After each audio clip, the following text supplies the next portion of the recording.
Gabby Hayes finally breaks silence on Roy Rogers. For decades, they rode across the silver screen together, the king of the cowboys and his grizzled, lovable sidekick. Roy Rogers and Gabby Hayes became one of Hollywood's most iconic duos, appearing in 44 films that defined the golden age of westerns. But what really happened behind the scenes? What did Gabby Hayes truly think of his famous partner?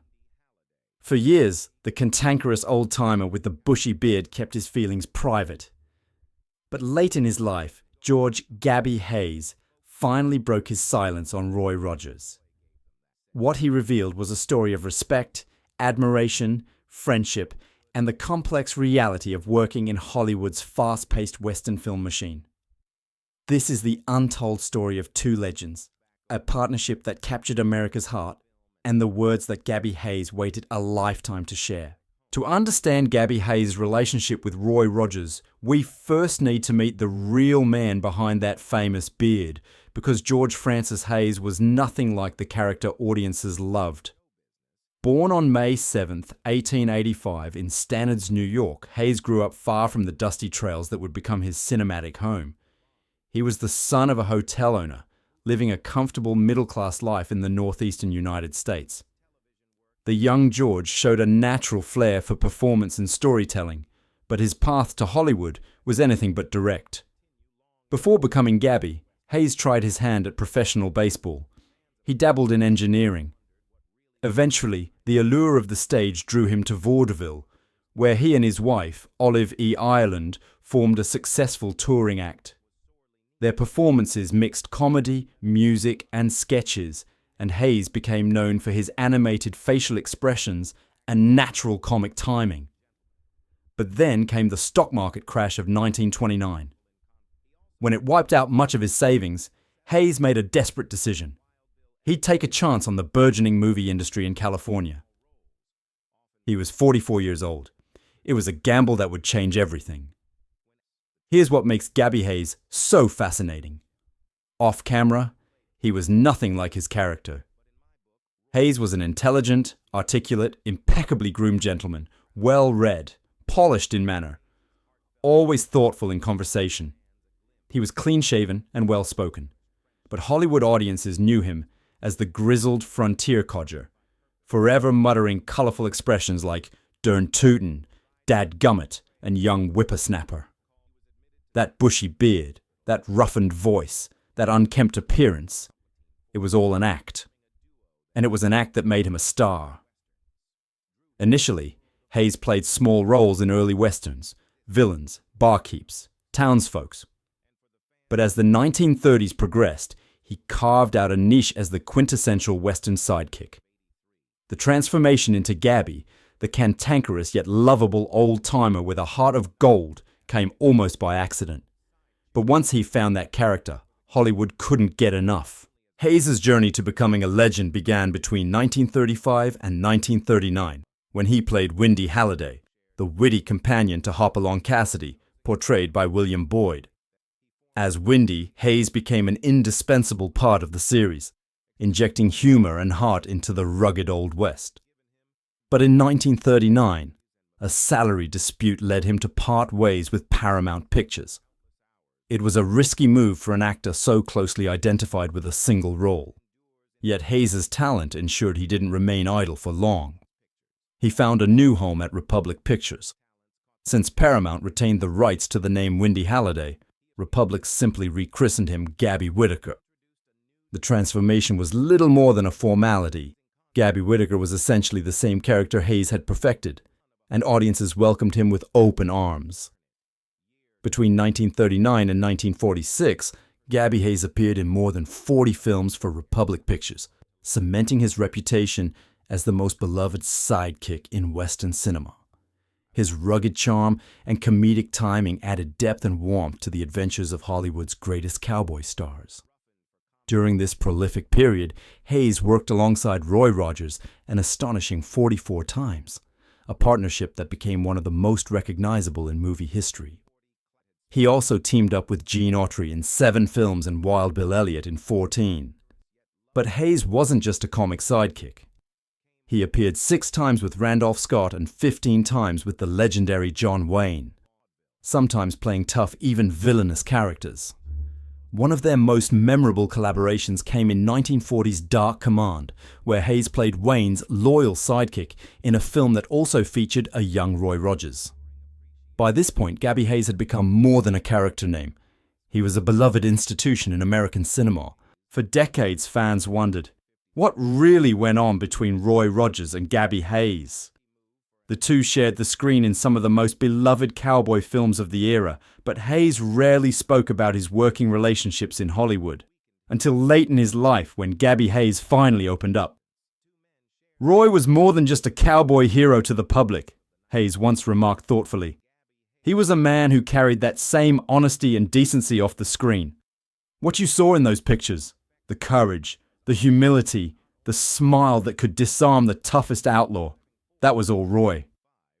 To Hayes, Rogers wasn't just another co-star.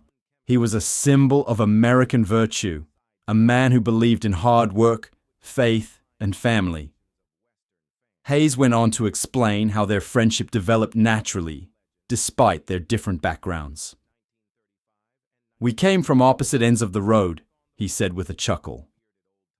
"Roy was this clean-cut singing cowboy, and I was the scruffy old-timer who looked like he'd been chewing cactus for breakfast. But somehow it worked. He made the kids cheer, and I made their folks laugh." Narrator. Their chemistry became one of the most recognizable trademarks in Western cinema.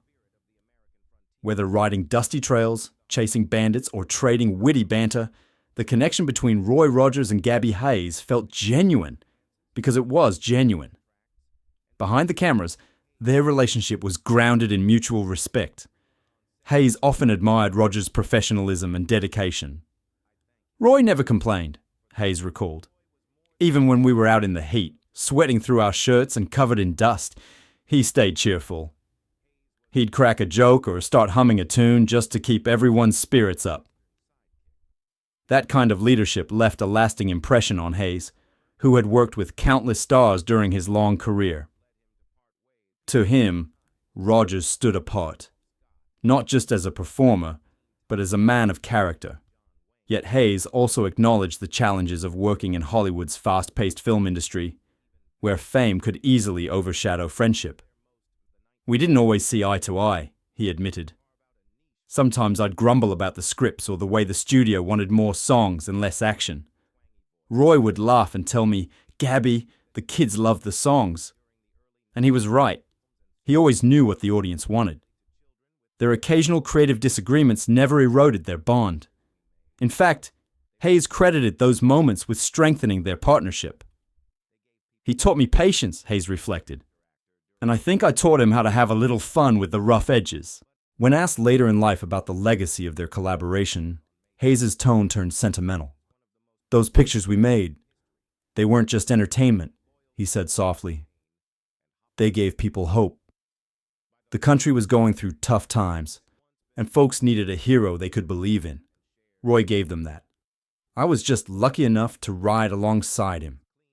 It was clear that Hayes viewed their work not as mere show business, but as a contribution to American culture at a moment when optimism was sorely needed.